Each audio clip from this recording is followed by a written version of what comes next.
Chaque jour, Charles et Carole vous présentent la leçon de l'école du sabbat.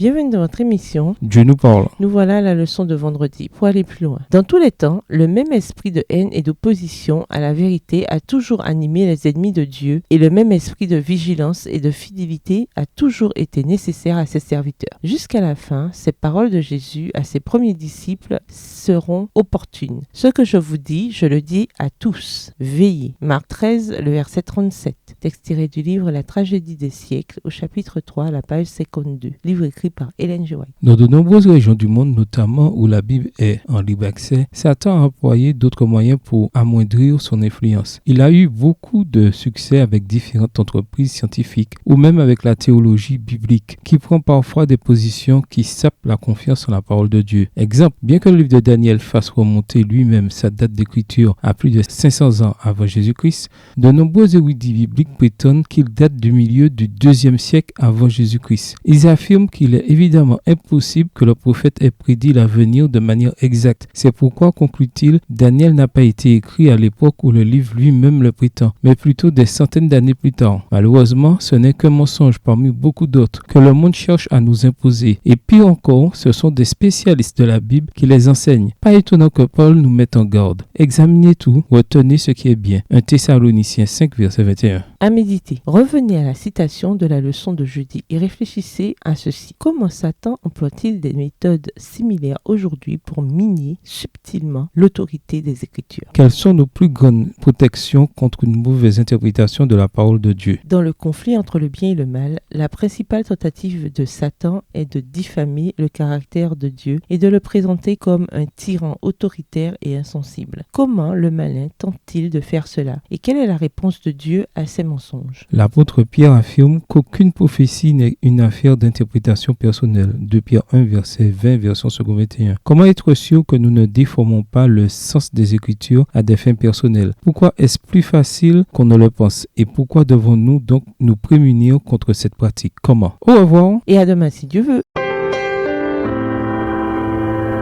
Dieu nous parle. Chaque jour, Charles et Carole vous présentent la leçon de l'école du sabbat.